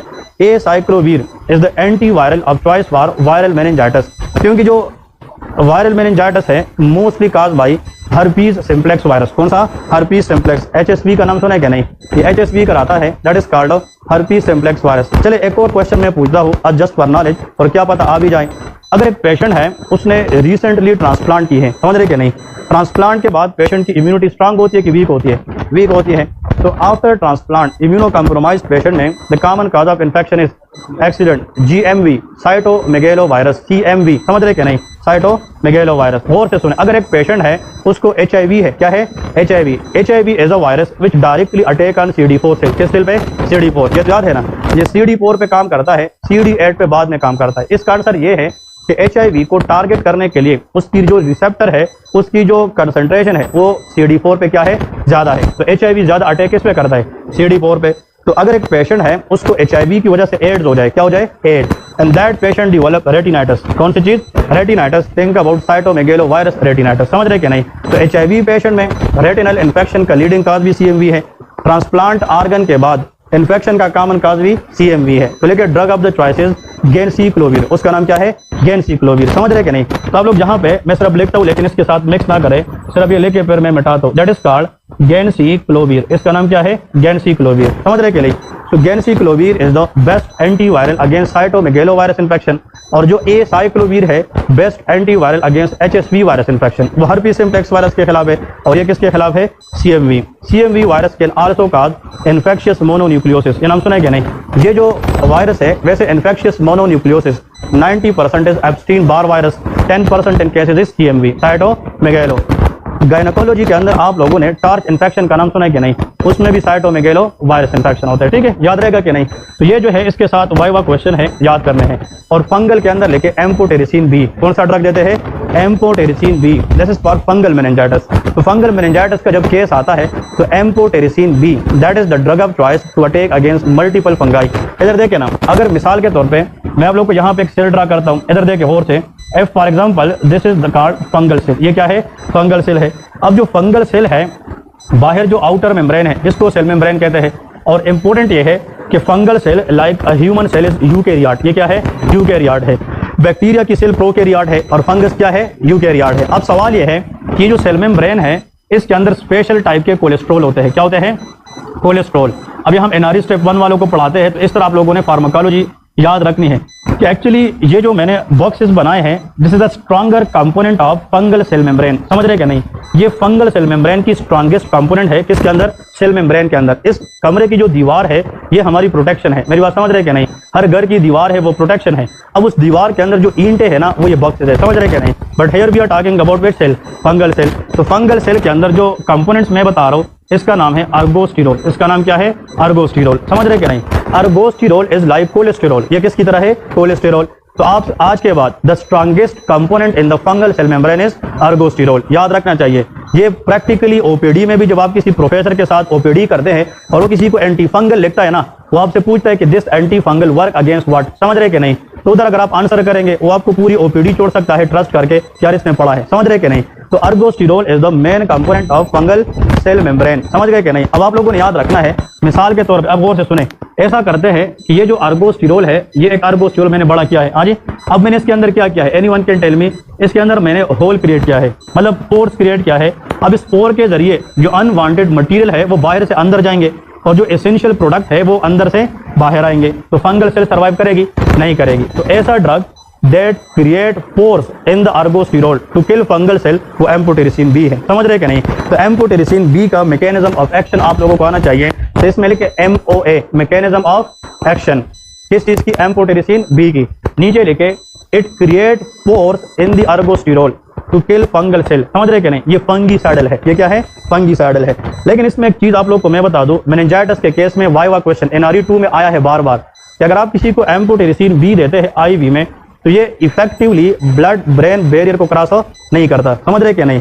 तो आप लोगों ने एग्जाम में याद रखना है what is the best route to give amphotericin B for the meningitis. Answer is directly into sub arachnoid space. ये हम कहां पे लगाते हैं? सब अरेक्नोइड। इसको कहते हैं इंट्राथीकल रूट। इसको क्या कहते हैं? इंट्राथीकल। ये वर्ड शायद आप लोग के लिए न्यू हो या आप लोगों ने शायद पहले पढ़ा हो, लेकिन इसको लेके इंट्राथीकल रूट। इंट्राथीकल रूट का मतलब होता है कि मतलब अगर हम drug directly sub arachnoid space में दे दें to lead to most affect for meningitis, उसको इंट्राथीकल रूट कहते हैं। ड्रग हम ओरल लेते हैं कि नहीं? ड्रग हम आईवी में लेते हैं, ड्रग हम आईएम में लेते हैं, ड्रग हम रेक्टल ले सकते हैं, ड्रग हम नेजल ले सकते हैं, ड्रग हम इनहेलेशनल रूट से ले सकते हैं। लेकिन कुछ ड्रग हम डायरेक्ट कहां पे लगाते हैं? सब अरेक्नोइड में, उसको इंट्राथीकल रूट कहते हैं। समझ रहे कि नहीं? एग्जाम क्वेश्चन एक और बता रहा हूँ, लास्ट वन, कि ऐसा ड्रग बताएं कि वो भी एंटी फंगल है, लेकिन अगर आप किस ड्रग के साथ ऐड करेंगे? एम्फोटेरिसिन बी, तो उसका जो इफेक्ट है वो डबल से भी बढ़ता है। इसको कहते हैं फ्लूसाइटोसिन। कौन सा? फ्लूसाइटोसिन। तो flucytosine is another anti fungal added with amphotericin B to make its effect double. समझ रहे क्या नहीं? मैथमेटिक्स कहता है कि 1 + 1 = 2। समझ रहे क्या नहीं? फार्माकोलॉजी कहती है 1 + 1 = 4। इसका मतलब ये है कि अगर ये ड्रग सिर्फ बैक्टीरिया ग्रोथ को स्टंट करती है, बैक्टीरियोस्टैटिक है। क्या है? बैक्टीरियो। और ये ड्रग भी क्या है? बैक्टीरियोस्टैटिक है। बट दोनों को मिलाएंगे तो बैक्टीरियोसाइडल बनेगी। समझ रहे क्या नहीं? तो हमने दोनों को मिलाए क्यों है? ताकि इसका इफेक्ट क्या हो जाए? ज्यादा हो जाए। इसको कहते हैं साइनर्जिस्टिक इफेक्ट। क्या कहते हैं? Synergistic effect. इसका मतलब ये है कि amphotericin B should be added with flucytosine for synergistic effect in the treatment of meningitis. ठीक है जी। ये जनाब आप लोगों ने पहला, अब ये बातें हम कर रहे बार वाइवा, बट यहाँ पे अगर प्रोफेसर ना पूछे तो आपने आगे निकलना है। ठीक है जी। ये जस्ट वाइवा के लिए है। तो देखिए एक स्टेशन क्लियर करने में इतनी मेहनत लगती है, ये इतना आसान गेम नहीं है कि आप लोग नोट्स पढ़े और आप लोग जाकर जनाब आंसर दे दें। ऐसा नहीं होता। इसके लिए प्रॉपर आप लोगों को ये चीजें सीखनी है। आप लोग इस चीज से गुजरेंगे, सीखेंगे, तब जाकर आप लोग परफॉर्म करेंगे। ठीक है जी। सेकंड क्वेश्चन लेके मैं एक और क्वेश्चन आप लोगों को बता दूं। क्या इस मसले के साथ आपको कान में दर्द, कान से रेशा या कान से पीप वगैरह तो नहीं आता? We are talking about otitis media या CSOM वगैरह। तो लेके जनाब सेकंड नंबर आप लोगों ने इसके बारे में क्या आपको कान में दर्द या कान से रेशा, पीप वगैरह तो नहीं आता? ठीक है जी। ये आप लोगों ने याद रखना है। That is we are talking about ear infection. यहाँ पे हम लिखेंगे ईयर इन्फेक्शन। अब ईयर इन्फेक्शन एक्सटर्नल ईयर भी हो सकता है और मिडल ईयर भी हो सकता है। समझ रहे कि नहीं? अगर कान में दर्द होता है, pain in the ear is called otalgia, उसको क्या कहते हैं? ओटाल्जिया। और इन्फ्लेमेशन इन द ईयर को ओटाइटिस कहते हैं। समझ गए कि नहीं? अब अगर मिसाल के तौर पे ये जो कान का हमें बाहर का हिस्सा नजर आता है ना, इसको हम कहते हैं आरिकल। क्या कहते हैं? आरिकल। इसको पेन्ना भी कहते हैं। फिर अगर आप देखें कान के अंदर एक सुराख है, होल है, इसको कहते हैं एक्सटर्नल ऑडिटरी मिएटस, क्या कहते हैं? External auditory meatus. फिर हम जब कान के अंदर देखते हैं तो हमें एक कैनाल नजर आती है, एक्सटर्नल ऑडिटरी कैनाल, और जाकर टिम्पैनिक मेम्ब्रेन पे खत्म होता है। मेरी बात समझ रहे कि नहीं? जिसको हम ईयर ड्रम कहते हैं। तो मैंने अभी तक क्या बोला? The part of the year that is seen from the outside is auricle, फिर एक्सटर्नल ऑडिटरी कैनाल, और इसके बाद टिम्पैनिक मेम्ब्रेन। इन तीन चीजों को एक्सटर्नल ईयर कहते हैं। क्या कहते हैं? External ear. टिम्पैनिक मेम्ब्रेन के पीछे फिर मिडल ईयर है। क्या है? मिडल ईयर, जिसमें 3 बोन्स होती है, जिसको ओसिकल्स कहा जाता है, स्टेपिस, एनकस एंड मेलियस। ये नाम सुना है कि नहीं? अब सवाल ये है कि अगर मिडल ईयर के अंदर मसला है और उसका पीप या रेशा बाहर आता है कान से, तो उसके लिए टिम्पैनिक मेम्ब्रेन को क्या होना पड़ेगा? परफोरेट होना पड़ेगा। मेरी बात समझ, मैं ENT में सिखाऊंगा। टिम्पैनिक मेम्ब्रेन परफोरेट कितना होगा तो खुद ठीक होता है, कितना परफोरेट होगा तो सर्जिकली रिपेयर करेंगे, वो भी हम डिस्कस करेंगे, ठीक है जी। लेकिन इतना आप लोग जरूर याद रखें, अगर इन्फ्लेमेशन मिडल ईयर में है, कहाँ पे है? तो उसका नाम है ओटाइटस मीडिया। क्या है? Otitis media. ओटाइटस का मतलब क्या है? तारे। Inflammation of year, media mean middle ear. समझ रहे कि नहीं? अगर उस इन्फ्लेमेशन के दौरान पीप भी बना है, पस भी बना है, तो उसको सपोरेटिव ओटाइटस मीडिया कहते हैं। क्या कहते हैं? सपोरेटिव, पस फॉर्मिंग इन्फेक्शन है। अब अगर वो इन्फेक्शन पिछले 1 हफ्ते से है, कितना? 1 वीक, 2 वीक, 3 वीक, 1 मंथ, या मिनिमम 3 मंथ से कम है, कितने? 3 मंथ, तो उसका नाम एक्यूट सपोरेटिव ओटाइटस मीडिया है। अगर एक मरीज है, उसकी कान से पीप आ रही है और उसका टिम्पैनिक मेम्ब्रेन भी क्या है? वेरी गुड, परफोरेट है, और उसका मिडल ईयर इन्फेक्शन पिछले 3 महीनों से ज्यादा टाइम ले चुका है, तो उसको क्रोनिक सपोरेटिव ओटाइटस मीडिया कहते हैं। अब समझ रहे कि नहीं? Actually I met a case and this is just 2 to 3 months ago। जहाँ पे मैं रहता हूँ वहाँ पे मैं एक शॉप से, जब मैं वहाँ से मिल्क लेता हूँ ना, दूध, तो उसने मुझे एक दिन कहा कि यार आप डॉक्टर है? मैंने कहा हाँ। तो उसकी एक बेटी थी, तो वो कह रहे थे कि मेरी बेटी इल्म कर रही है मदरसे में, तो उसके कान से पीप आ रहा है, लेकिन पिछले 1 साल से। समझ रहे कि नहीं? मैंने कहा ये कैसे होता है? असल में जो मदरसे के लोग होते हैं वो उनको अवेयरनेस नहीं होती है ना, उनको छोड़ते हैं। वो कहते हैं कि 1 महीने के बाद तो 1 दिन के लिए वो घर आती है, ठीक है। मैंने उसको कहा कि आप ले आए। जब वो ले आई, उसका कान अंदर से इतना खराब हुआ था, इसका टिम्पैनिक मेम्ब्रेन 3 जगहों पे परफोरेट था। समझ रहे कि नहीं? और वो ये कह रही है कि कभी मुझे कान में आवाज आ रही है, कभी उनकी बैलेंसिंग का इशू आता है, क्योंकि कान जब बंद होते हैं तो इंसान के दिमाग पे बोझ होता है, ठीक है जी। फिर मैंने उसके BBH में एक दोस्त था, उसको रेफर किया, ठीक है जी। फिर उसकी टिम्पैनोप्लास्टी हो गई, मतलब जो टिम्पैनिक मेम्ब्रेन है वो रिपेयर हो गया, ठीक है जी। So I think she will be better now. उसके बाद मुझे फिर नहीं पता, फिर मैं वो साइड पे गया नहीं। लेकिन बात यह है कि जब भी इस तरह की केसेस आती है, कान, नाक और ये आइस, इसको डेंजर एरियाज कहते हैं, क्योंकि यहाँ के जो इन्फेक्शन होते हैं ये डायरेक्ट ब्रेन में भी जाते हैं। समझ रहे कि नहीं? तो कहने का मतलब, अगर कान से पीप आ रही है, उसका टिम्पैनिक मेम्ब्रेन क्या है? परफोरेट है, और उस पर 3 महीने से ज्यादा टाइम गुजरा हो, तो CSOM है, क्रोनिक सपोरेटिव ओटाइटस मीडिया। इसमें लिखे अगर मरीज कह रहे कि नहीं मुझे कान का कोई इशू नहीं है। नेक्स्ट क्वेश्चन पूछिए, आपको कभी गले में दर्द, जैसा कि कान सी गले में मतलब दर्द वगैरह महसूस हुआ कि नहीं? We are talking about for example respiratory tract infection. किसके बारे में? रेस्पिरेटरी। हो सकता है फीवर के नहीं। तो आप लोगों ने याद रखना है, आपको गले में दर्द या खांसी की शिकायत तो नहीं। तो हम किस चीज के बारे में पूछ रहे? RTI, रेस्पिरेटरी ट्रैक्ट इन्फेक्शन के बारे में पूछ रहे, ठीक है जी। अगर यहाँ पे मैं इस तरह का क्वेश्चन करता हूँ, और से सुने, क्या आपको कभी ऐसा हुआ है कि अगर वो कहते मुझे कांसी है, थोड़ा सा फिर आगे जाए, कांसी है का मतलब वो आपको क्लू दे रहा है, फिर आगे न जाए, आप फिर पूछे कि कांसी में मतलब बलगम आता है कि नहीं, रेश आता है कि नहीं। अगर वो आते हैं तो फिर उसका कलर कैसा होता है, कभी नोट किया है कि नहीं, कितने मिकदार में आता है, जैसा चम्मच के बराबर, कप, कल वाली बात याद है कि नहीं। ये वो चीज़ें हैं जो आप लोग को रिपीट होती है। फिर आपने ये पूछना है कि जनाब सीने में खिंचाव महसूस होता है कि नहीं, सांस लेने में दुश्वारी है कि नहीं। तो उसको कभी कभार निमोनिया का केस होता है। क्या? निमोनिया। तो sir my patient is complaining like pneumonia, but to exact diagnosis I need further investigation like x ray वगैरह। जब तक नहीं करेंगे, कंसोलिडेशन नहीं देखेंगे, हम निमोनिया को डायग्नोजो नहीं कर सकते। तो हिस्ट्री पे हम क्लू लगा सकते हैं, पिन पॉइंट हम डायग्नोजो नहीं कर सकते, ठीक है जी। तो ये RTI है। अगर मैं इसके साथ इस तरह पूछूं कि आपको बुखार के साथ साथ छोटे पेशाब में जलन या छोटे पेशाब में दर्द वगैरह महसूस हुआ है कि नहीं, UTI वगैरह भी पूछते हैं, ठीक है जी। तो लेके UTI वेरी वेरी इंपॉर्टेंट, लेकिन this UTI point should be on the top if you are taking the history of a fever in a female case. अगर आप फीमेल से हिस्ट्री लेते हैं फीवर के बारे में तो UTI पहला होना चाहिए, क्योंकि फीमेल के अंदर UTI के chances as compare to male ज्यादा होती है, ठीक है जी। क्योंकि फीमेल है शॉर्टर यूरेथ्रा, तो बैक्टीरियल इन्वेजन इजी होती है। Female urethra anatomically 4 centimeter long, कितना? 4 centimeter. Male urethra 16 to 18 centimeter long. तो फीमेल के अंदर UTI के chances as compare to male ज्यादा होती है, ठीक है जी। यहाँ पे लिखें आपको पेशाब में जलन या दर्द तो नहीं, ठीक है। तो ये हम UTI यूरिनरी ट्रैक्ट इन्फेक्शन अब यहाँ पे 2-3 बातें बता रहा हूँ। अगर वो कहते हैं ना कि मुझे पेशाब में मसला है, तो फिर ये बताने कि पेशाब का रंग कैसा है, समझ रहे कि नहीं। फिर ये पूछना है कि कभी पेशाब में खून आता है कि नहीं, हेमोचूरिया वगैरह पूछते हैं, ठीक है जी। आपको इस तरह ये जो ऊपर वाला हिस्सा है आप उसको पिन पॉइंट करें, ऊपर वाले हिस्से में दर्द होता है कि नहीं। कभी कभार पाइलोनेफ्राइटिस का केस होता है, कोस्टोवर्टेब्रल एंगल पे टेंडरनेस होती है, ठीक है जी।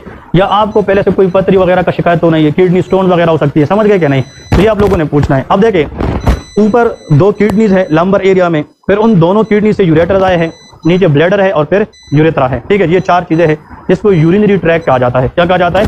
यूरिनरी। इस ट्रैक के अंदर कहीं पे भी इन्फेक्शन हो तो उसको हम क्या कहते हैं? यूटीआई, यूरिनरी ट्रैक इन्फेक्शन कहते हैं। अब वाइवा क्वेश्चन ये है, if the infection occurring in the kidney और यूरेटर, अगर इन्फेक्शन किडनी में है या यूरेटर में है उसको हम अपर यूटीआई कहते हैं। क्या कहते हैं? अपर यूटीआई। और अगर ब्लैडर या यूरेथ्रा में है तो उसको हम लोअर यूटीआई कहते हैं। तो lower UTI that is called for example lower UTI. अब मैं आप लोग को एक मिसाल देता हूँ। कभी कभार क्या होता है, एक क्वेश्चन आता है लेकिन that is asked in the exam NRE step 2 में। मैंने कहा कि यंग फीमेल है, उसको रिकरेंट यूटीआई है, तो आपने सबसे पहले उसको क्या पूछना है? हाँ जी, कि आप मिसाल के तौर पे पेशाब में जलन वगैरह, पेशाब में करते वक्त दर्द वगैरह महसूस हुआ है कि नहीं। अगर वो आपको क्लू दे रही है ना कि there is something wrong with UTI, समझ रहे कि नहीं, तो आप अगर यहाँ पे वो कह रही है कि मिसाल के तौर पे वो शादीशुदा भी है, ठीक है जी, तो सेक्सुअल इंटरकोर्स के बाद यूटीआई के चांसेस ज्यादा होती है। तो वहाँ पे आपसे वाइवा पूछा जाता है कि there is any link after the sexual intercourse of UTI. Yes, इसलिए कहते हैं कि after the sexual intercourse both partner should urinate a lot, समझ रहे कि नहीं, क्योंकि जो इन्फेक्शन है एसटीआई वगैरह है उसके चांसेस ज्यादा होती है। इसमें जो ई कोलाई बैक्टीरिया है, कौन सा? ई कोलाई, वो लीडिंग कॉज ऑफ यूटीआई कराती है, ऐसा है कि नहीं। तो E coli is a bacteria is the leading cause of UTI, समझ रहे कि नहीं। तो आप लोगों ने ये पॉइंट जो है आप लोगों ने याद रखना है कि देखिए ये जो कुछ क्लूज होती है वहां पे सर आपको कहते हैं कि आपको डॉक्टर साहब क्या लगता है कि इसको क्या हो सकता है। वहां पे मेल बैठा होता है और सर क्या कहते हैं, consider he is a female, मतलब ये फीमेल है, आप उससे फीवर की हिस्ट्री ले लें। मतलब आपको तो इमेजिन करना है ना, वो पॉइंट आपने पूछने हैं जहां पे वो आपसे सस्पेक्ट करे कि यार इसको कुछ आता है कि नहीं आता। तो यहाँ तक आप लोगों का माइंड बन गया कि नहीं कि हमने हिस्ट्री के साथ क्या पूछना है। कल मैंने 10 हिस्ट्रीज के नाम लेके दे कि नहीं, अब उन 10 के पता है ये चीज उस बंदे को आता है ना जिसको उस कंप्लेंट की काज का पता हो कि जॉइंटिस से तो किस वजह से होते तब आप पूछेंगे ना, डायरिया है किस वजह से होते तब आप पूछेंगे ना। तो it's all about the causes, इसको कहते हैं डिफरेंशियल डायग्नोसिस, ठीक है। चलिए जी, मैं ऐसा करता हूँ, मैं मरीज को कहता हूँ कि आपको ये मसला कब से है, किस अमल से बढ़ता कम हो, सब पूछ लेना। मैं फिर उस मरीज को कहता हूँ कि आपको बुखार के साथ साथ कान से रेशा या कान में दर्द महसूस हुआ है कि नहीं। वो कहते हैं हाँ डॉक्टर साहब मुझे तो 3-4 दिन से इस कान में बहुत दर्द होता है। जब उसने मुझे क्लू दे दिया ना तो फिर आगे बढ़ने का जरूरत नहीं है, हमने उधर ही स्टक होकर उसके रिलेटेड 2-3 सवाल करने हैं। ये कान का मसला आपको दिन में ज्यादा होता है, रात में होता है, कान से रेशा कंटिन्यूअस आता है कि कभी होता है कभी नहीं, मतलब कान में आप कोई रुई वगैरह रखते हैं कि नहीं, मतलब वैसे आम 2-3 बातें पूछे, सर को पता चले। ऐसा ना हो कि आपको क्लू दे दे और तुम आगे निकलो, नहीं, क्लू मिलने के बाद वहां पे स्टक करें, फिर इस चीजों का पूछने का कोई फायदा नहीं है। मेरी बात समझे कि नहीं। अगर वो यहाँ पे ना करे तो हम फिर आगे चलेंगे ना, ऐसा है कि नहीं। अगर एक मरीज है ना उसको बुखार है तो आप उसको ये भी तो पूछ सकते हैं ना आपको कोई शुगर वगैरह तो नहीं है, क्योंकि शुगर में रिकरेंट क्या होते हैं, इन्फेक्शन होते हैं, पूछ सकते हैं कि नहीं आप लोग। बिल्कुल ठीक है। अगर मैं इस तरह पूछूं कि आपको इस मसले के साथ साथ जोड़ों में दर्द है कि नहीं, आपके बॉडी पे रैशेस वगैरह है कि नहीं, ऑटो इम्यून डिसऑर्डर हो सकती है कि नहीं, अगर उसको ये फीवर 3 महीने से क्या हो ज्यादा, आपका वजन कम होता है कि नहीं, we are ruling about cancer हो सकती है। तो depending upon the patient talking complaint आपने उस तरीके से आपने आंसर करना है। कल मैं बैठ के ये चीजें मैंने लिखी है, ये मैं पीडीएफ में आज शेयर करूंगा। इसमें 4-5 क्वेश्चन और भी मैंने लिखे हैं। अब मैंने लिखे यहाँ पे 6-7 है, हाँ जी, उस 6-7 में एक्यूरेट 3 या 4 आप लोगों ने पूछने हैं, 6/6 नहीं पूछने हैं, उन 3-4 में आप लोगों ने अच्छे से पूछने, बोल्ड करके पूछते हैं, चाहे ये 3 पूछे चाहे मजीद आगे आप लोग बनाए मुझे सुनाए, अगर वो ठीक है वो पूछे, समझ रहे कि नहीं, बट फॉर्मेट इस तरह होना चाहिए, ठीक है। अब यहाँ पे अगर आप मिसाल के तौर पे सर आपको क्या कहेगा कि चले इस पेशेंट को मिसाल के तौर पे यूटीआई है, now how you will proceed, patient इस तरह मतलब आया है तो सर क्या पूछेगा, आप कैसे प्रोसीड करेंगे। सर आई नीड सब इन्वेस्टिगेशन, मुझे यूरिन आरी करना है, मुझे यूरिन सीएस करना है और अल्ट्रासाउंड करना है, ठीक है जी, ये जरूर है। अगर मरीज ने एंटीबायोटिक लिए है, मरीज ने एंटीबायोटिक लिए, पाकिस्तान में जिसको यूटीआई होता है, पेशाब में जलन है, दर्द है, तो लोग 100 में से 90% जाके या नोविडेट खाते हैं या लीफ्लॉक्स खाते हैं कि नहीं, डॉक्टर को जाने से पहले वो मेडिसिन ले लेते हैं। तो अगर यूटीआई का मरीज आके आपको कहता है कि मुझे पेशाब का मसला है, तो आपने क्या पूछना है, रिसेंटली मेडिसिन लिए है कि नहीं। अगर उसने एक दिन भी एंटीबायोटिक लिया है, यूरिन सीएस का कोई फायदा नहीं है, ये बहुत इंपॉर्टेंट है, ठीक है जी। आप उसको यूरिन सीएस तब कराएंगे जब वो एंटीबायोटिक छोड़ दे और उस पर 7 दिन गुजर जाए। कितने? 7 दिन, क्योंकि जो एंटीबायोटिक उसने ली है वो बैक्टीरिया को सुप्रेस करेगी, तो वो सीएस के अंदर हम ग्रो नहीं करेंगे। मेरी बात समझे कि नहीं। तो जब भी क्लिनिक में आप काम करते हैं, मरीज आया उसको पेशाब का मसला है, अगर मरीज को पिछले 1 महीने में 2 दफा पेशाब का इन्फेक्शन हुआ है, उसको एंटीबायोटिक देने से पहले CS कराए। क्या कराए? CS कराए। अब CS आने में तो टाइम लगेगा ना, मरीज तो आप भिजवाएंगे भी घर तो सेटिस्फाई करके भिजवाएंगे, क्या करेंगे? 90% still the cause of UTI is E coli. क्या होता है? E coli. हम क्या करते हैं, मरीज को कहते हैं advice urine CS and urine RE, समझ रहे कि नहीं? और फिर उसी टाइम सिम्टोमेटिक ट्रीटमेंट देते हैं, नोविडेट देते हैं, लिप्लाक्स, और उसको कहते हैं 3 दिन बाद वापस आने। जब CS का रिपोर्ट आ जाए तो अगर बैक्टीरिया वही है जो हम एंटीबायोटिक दे चुके हैं तो continue for 1 to 2 weeks. UTI के प्रॉब्लम 1 हफ्ते से कम टाइम में ठीक हो नहीं होते, इट टेक टाइम, समझ रहे कि नहीं? 2 हफ्ते की ट्रीटमेंट मस्ट होती है UTI के अंदर। तो आपने फिर उसको क्या करना है, मरीज को कहे कि आपने ये 2 हफ्ते यूज करना है। अगर एंटीबायोटिक और बैक्टीरिया की सेंसिटिविटी मैच नहीं हो रही तो आप उसको स्विच ऑफ करके according to organism switch on करें, समझ रहे कि नहीं? लेकिन CS हम तब करेंगे जब पहले से पेशेंट ने कोई एंटीबायोटिक यूज हो नहीं की हो, समझ गए कि नहीं? तो ये तो आप लोगों ने एसोसिएशन, बंदा वो पास होता है जो एसोसिएशन में स्ट्रांग होता है। कभी कभार सर क्या कहते हैं, अस्सलाम वालेकुम, वालेकुम सलाम। सर आपको डायरेक्ट कहते हैं कि बस ठीक है, आपको मैंने 5 नंबर दिया, डायरेक्ट एसोसिएशन पे जाए, समझ रहे कि नहीं? कि ये नाम वगैरह बायोडाटा वगैरह ठीक है वो हो गया है, डायरेक्ट पूछे कि इसको वजह क्या हो सकता है। मेरी बात समझे कि नहीं? तो you people mentally must be strong for taking history regarding which part? Association, ठीक है जी, ये बहुत इंपॉर्टेंट है। इसके बाद अब इसका जो रिमेनिंग पार्ट है ना हिस्ट्री में, यहाँ तक लोग बहुत कम आते हैं, बट लेकिन फॉर्मेट का हिस्सा है, हम इसको यहाँ पे 2-3 चीज़ों के साथ लिंक कर। हाँ जी,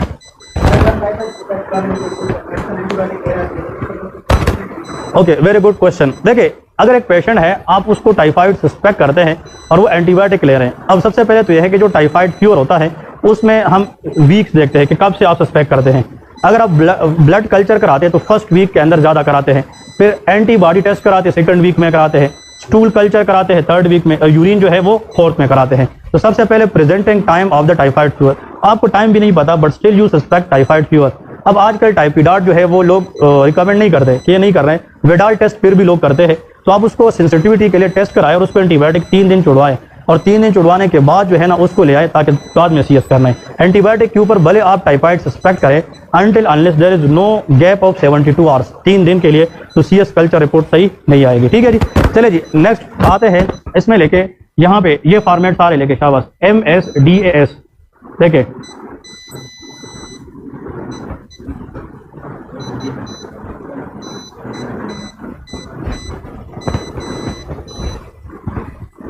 ये आप लोगों ने इस तरह याद रखना है, ठीक है? MS दास, DAS मीन दास, MS दास फर्स्ट ब्रिंग आइस, ठीक है जी, इस तरह याद रखना है। ये मैं आप लोग को वही बात बता रहा हूँ, इट्स ऑल अबाउट प्रैक्टिस, ठीक है जी। इंशाल्लाह आप लोग 1-2 दिन बाद फिर इनफ कॉन्फिडेंट कि यार हिस्ट्री लेना आसान है, बट एसोसिएशन स्ट्रांग, ये मुझे डर होता है एसोसिएशन में स्टूडेंट ना फेल हो जाए। एसोसिएशन इज द की, यहाँ तक एसोसिएशन आपका अच्छा हो, सर कहते आ जाओ बैठ जाओ, कहाँ से आए हो, बस कहाँ से पढ़े हो, ये चीज़ें फिर वो पूछता भी नहीं है, बट आपका एसोसिएशन अच्छा होना चाहिए, ठीक है जी। लेकिन अगर वो कहे कि आगे क्या क्या पूछेंगे और कुछ पूछना चाहते हैं तो हमें इसमें जाना होगा, ठीक है जी। M का मतलब लेके मेडिकल हिस्ट्री, हम क्या पूछेंगे? Medical history. इसमें आप मतलब ये है कि उस मरीज से क्या पूछेंगे कि आपको इस मसले के साथ साथ कोई और मसला है कि नहीं, जैसा कि शुगर, यरकान वगैरह, एसोसिएट कोमार्बिड कंडीशन हो सकते हैं कि नहीं। तो आपने यहाँ पे मिसाल के तौर पे डायबिटीज़ पूछ लिया, यार आपको हाई ब्लड प्रेशर का मसला है कि नहीं, आपको कोलेस्ट्रॉल ज़्यादा का मसला, मतलब वो ओबीज वगैरह है कि नहीं, एटसेट्रा। ये आपने हर एक में वैसे पूछने हैं। लेकिन पाकिस्तान में हाइपरटेंशन है, डायबिटीज़ है, ये कॉमन है। आपको शुगर वगैरह, हाई ब्लड प्रेशर का मसला या कोई और मसला है कि नहीं है, वो वैसे खुद कहेगा कि मुझे मैदे का मसला है या जो भी है, ठीक है। S for surgical history, S का मतलब क्या होता है? Surgical history. इसका मतलब ये होता है कि मरीज से आप ये पूछते हैं कि आपकी पहले कोई सर्जरी वगैरह हुई है कि नहीं, ऑपरेशन वगैरह आपने किया है पहले कि नहीं। हो गया, जब मैं छोटा था मुझे अपेंडिक्स का ऑपरेशन हुआ है, ठीक है जी। तो आप लोगों ने प्रीवियस सर्जरी का पूछना है, मेरी बात समझ रहे हैं कि नहीं? प्रीवियस सर्जरी, अगर उसने सर्जरी की है और उसको याद है तो किस चीज़ की है, कोलिसिस्टेक्टोमी है, पेंडेसेक्टोमी है, क्या चीज़ है, और उस सर्जरी के दौरान जब उसकी सर्जरी हो गई थी तो आपका जो जख्म है टाइम पे ठीक हुआ था कि नहीं। मेरी बात समझे कि नहीं? इससे हमें पेशेंट की इम्यून रिस्पांस का पता चलता है। किस चीज़ का? इम्यून रिस्पांस, ठीक है, ये पूछना है। डी फॉर ड्रग हिस्ट्री, क्या आप इस मतलब आप कुछ और अद्वियात इस्तेमाल कर देंगे नहीं। यार कभी कभार क्या होता है, मैं इसके ऊपर आता हूँ, ड्रग्स, ठीक है जी, मतलब कोई मेडिसिन वगैरह आप यूज़ करते हैं कि नहीं। मतलब वैसे वो मतलब अगर पूछेगा, अगर उसको शुगर है तो वो ओरल हाइपोग्लाइसेमिक एजेंट लेगा कि नहीं लेगा? डेफिनेट लेगा। अगर वो गैस्ट्राइटिस का पेशेंट है, PPI लेगा, H2 ब्लॉकर लेगा, ठीक है जी। तो drug history is very important. इसका मैं आप लोग को एक प्रैक्टिकल एग्जांपल बता दूं। मैं तकरीबन ये कोई साल पहले की बात है, एक पेशेंट के साथ मतलब कॉन्टैक्ट हुआ and she was 35 year old, young female, and she diagnose for chronic cough. उसको क्या था? क्रोनिक कफ, उसको कांसी थी। अब कांसी, अगर आपको मैं कल कहूँ कि कांसी की हिस्ट्री ले लें और उसमें ये वाला पार्ट मिस हो जाए तो आप शायद खुदा ना खास्ता फेल भी हो जाते हैं। कुछ चीज़ें होती है जो बहुत मैटर करती हैं। अब मैंने उससे ये पूछा कि कांसी के लिए आपने क्या किया है, मतलब हाइड्रोलिन, पल्मोनोल, एसिफाई, everything she try, but still she has been cough from the last 1 year. 1 साल से, 1 साल पहले मैं मिला और 1 साल से वो कहते मुझे प्रीवियस 1 साल से कफ भी है। मैं हैरान हो गया कि यार ये क्या हो सकता है। There is nothing wrong with her, उसकी everything is normal, but just only presenting complaint is cough. वो क्या है, कफ। तो उसकी जब मैंने मिसाल के तौर पे बाद में पूछा, वो हाइपरटेंसिव होती, क्या थी, and she was taking ACE inhibitor. समझ रहे कि नहीं? तो ACE इनहिबिटर अगर आप ले रहे हैं तो you may have productive cough, you may have cough with angioedema, लेकिन कुछ लोगों को जस्ट कफ होता है। अब उसको हमने जब मेडिसिन खत्म करवाए, दूसरे हम मेडिसिन स्टार्ट करवाए, यकीन करें शी वाज ऑल राइट। इसका मतलब ये है कभी कभार हम इन्फेक्शन सोचते हैं, मेडिसिन नहीं सोचते कि क्या पता ये मरीज जो मेडिसिन ले रहे शायद ये मसला उसने ना किया हो। समझ रहे क्या नहीं? तो drug history is very important. ठीक है जी, कफ के हिस्ट्री में हम ACE इनहिबिटर को टॉप पे रखते हैं। ठीक है जी, वेरी इंपॉर्टेंट। ए का मतलब लेके मतलब ये है एलर्जी, इसको किसी चीज़ से एलर्जी वगैरह तो नहीं है। मतलब जब हम किसी को मेडिसिन भी देते हैं तो एलर्जी के बारे में पूछते हैं। ठीक है जी, कि इसको कोई एलर्जी है कि नहीं। एस का मतलब होता है सोशल हिस्ट्री। सोशल हिस्ट्री में आप लोग यहाँ पे मतलब ज़ाती नोयत के कुछ सवालात करते हैं, लाइक स्मोकिंग वगैरह। ठीक है जी, यहाँ पे हम अल्कोहल वगैरह इसके बारे में, मतलब ये जो सोशल हिस्ट्री है ना, यहाँ पे आपने मरीज से कंसल्ट लेना है कि अभी मैं ज़ाती नोयत के कुछ सवालात करूँगा, लेकिन जो बात होगी आप और मेरे दरमियान रहेगी, किसी को पता नहीं होगा, ताकि मरीज ट्रस्ट भी करे, क्योंकि हर एक चीज़ बंदा नहीं बता सकता, ऐसा है कि नहीं। तो आपने यहाँ पे हिस्ट्री लेनी है, सोशल हिस्ट्री, तो उसमें स्मोकिंग या अल्कोहल वगैरह। अब यहाँ पे एफ से मुराद, इसमें फर्स्ट के अंदर क्या है, एफ, फैमिली हिस्ट्री लेनी है। क्या लेनी है? Family history. है कुछ ऐसी डिजीजेज जो फैमिली में रन करती है, many diseases run in the family, genetic problems होती है जो फैमिली के अंदर रन करती है। आप कहेंगे किस तरह का मसला, आपके खानदान में किसी को तो नहीं है, मेरी बात समझ रहे कि नहीं? लाइक एक्स लिंक प्रॉब्लम है, ऑटोसोमल रिसेसिव है, डोमिनेंट है। ठीक है जी, तो फैमिली हिस्ट्री। अब यहाँ पे बी से मुराद होता है, इस बी को हम उर्दू में लेके बहुत इंपॉर्टेंट या अहम बात, इंपॉर्टेंट बात, या आप लोग यहाँ पे देखिए, इस बी का मतलब बहुत अहम बात जो आप बताना चाहते हैं, कि आप लोग को वो फॉर्मेट बता रहा हूँ, ये स्टैंडर्ड फॉर्मेट है। अब यहाँ पे एक चीज़ है, बी मीन ब्रेन के अंदर, बी से मुराद बहुत अहम बात जो आप बताना चाहते हैं और मैं ना पूछ सका। इसका मतलब आप पेशेंट को रिस्पेक्ट दे रहे कि क्या पता उसके माइंड में एक बात हो लेकिन अभी तक आपने वो ना पूछी हो, वो आपको बता दे और वहाँ पे आपकी डायग्नोज जो है वो ठीक हो जाए। समझ रहे कि नहीं? तो आपने everything you ask, everything you try, but at the end you also giving respect to the patient, कि उसके माइंड में कोई चीज़ ऐसी है वो पूछना चाहे तो वो भी पूछ सकता है। हाँ जी। अब यहाँ पे इस आई का मतलब होता है आइडिया। आई का मतलब क्या है? आइडिया। आइडिया का मतलब क्या होता है, गौर से सुने, कि हम मरीज को बताते हैं आप क्या समझते हैं कि आपको क्या मसला है। यार वैसे आप लोगों ने मरीज देखे होंगे माशाल्लाह, मेडिकल स्टूडेंट हम सारे प्रैक्टिस करते हैं। जब मरीज गांव से आता है ना, अनपढ़ मरीज भी आता है, जिसने पढ़ा लिखा नहीं है, वो भी अपना डायग्नोज बना के आता है कि मुझे ये मसला है। कभी कभार वो हमें कहते हैं कि तुम झूठ है मैं सही हूँ, ऐसा है क्या नहीं? तो हम मरीज को कहते हैं आपको क्या लगता है कि आपको क्या मसला है, भले उसको हम इंपॉर्टेंस दे या ना दे वो बात की बात है, बट मरीज से पूछे कि उसको कोई साइकेट्रिक इशू तो नहीं है। समझ रहे कि नहीं? तो यहाँ पे आप आइडिया में लिखे आपको क्या लगता है कि आपको क्या मसला है, मसला हो सकता है। ठीक है जी, ये आप लोगों ने लिखना है कि आपको क्या मसला हो सकता है। मरीज से पूछे कि उसके माइंड में क्या है, उसको क्या लगता है। सी का मतलब कंसर्न है, सी का मतलब क्या है? कंसर्न। जहाँ पे लिखे that is called off concern. अब जो सी है कंसर्न, कंसर्न से मुराद यह है कि यहाँ पे अब उसने तो बता दिया, अब कंसर्न से मुराद आप हमसे क्या मतलब आप सबसे ज़्यादा किस चीज़ से परेशान हैं। मरीज बताएगा ना, डॉक्टर साहब सारी चीज़ें छोड़े, बॉडी में दर्द भी छोड़े साहब, बस मैं सर दर्द से बहुत परेशान हूँ। कंप्लेंट मरीज 5-6 बताएगा, बट एक चीज़ उसको जनाब कहती रहती है कि उससे वो ज़्यादा परेशान है। तो हम उस पॉइंट को मतलब क्या करेंगे, पकड़ेंगे और उसको पहले ट्रीट करेंगे। आप ज़्यादा किस चीज़ से परेशान हैं?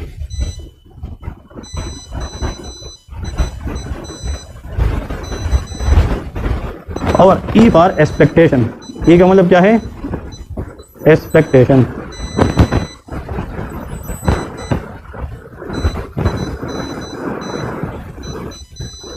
आप हमसे क्या उम्मीद रखते हैं कि हम आपके लिए क्या कहें। तो वो क्या कहेगा मरीज पता है? पाकिस्तानी वर्डिंग में नहीं, वो कहेगा क्या फिर किस लिए बैठे हैं। समझ रहे क्या नहीं? ये तो पाकिस्तानी वर्डिंग है ना, ये वाला नहीं। मतलब ये स्टैंडर्ड हिस्ट्री होती है। मरीज कहेगा डॉक्टर साहब बस जल्द से जल्द जितना हो सके मेरा ये मसला हल करें। ठीक है जी, मैं इस चीज़ से ज़्यादा परेशान हूँ, आप अपनी टीम लगाए, अपनी माइंड लगाए, जो भी करें, आप मेरा ये मसला हल करिए, मेरे लिए बड़ी बात होगी। ठीक है जी, that is called expectation of the patient from the medical team. समझ रहे कि नहीं? इसको हम आइडिया, सी फॉर कंसर्न और ई फॉर एक्सपेक्टेशन। फिर आपने आखिर में एंड भी करना है। एंड किस तरह करना है? आपने मरीज को कहना है कि आपके टाइम का बहुत शुक्रिया, हम कोशिश करते हैं कि आपका मसला जल्द से जल्द ठीक हो जाए, बहुत शुक्रिया, अल्लाह हाफिज़। ठीक है जी, एंडिंग इज वेरी इंपॉर्टेंट। ये नहीं कि आपने खत्म किया सब डन, नो, आपने मरीज को ग्रीट किया था ना, सलाम किया था, आपने वापस खत्म भी करना है। तो इसमें लिखे आपके ताउन का शुक्रिया, आपने आखिर में लिखना है, मैं यहाँ पे लिखता हूँ आपके ताउन का शुक्रिया। ठीक है जी, ये आप लोगों ने याद रखना है। ठीक है जी, तो आपने मरीज को ये कहा, थैंक यू कहा और शुक्रिया अदा किया, तो इसका मतलब you done with the history. तो आप लोगों ने ये हिस्ट्री इस तरह फॉर्मेट के अंदर याद रखनी है। हिस्ट्री लेना एक आर्ट है, हिस्ट्री आसान नहीं होता, मतलब रैंडम क्वेश्चन हर एक पूछ सकता है, बट एक तरीके से हिस्ट्री लेना ये बहुत मुश्किल होता है। ठीक है जी, अभी 15 मिनट ब्रेक करें, पानी पिए और नेक्स्ट क्लास में आ जाए। शाबाश, टेक 15 मिनट ब्रेक। ठीक है।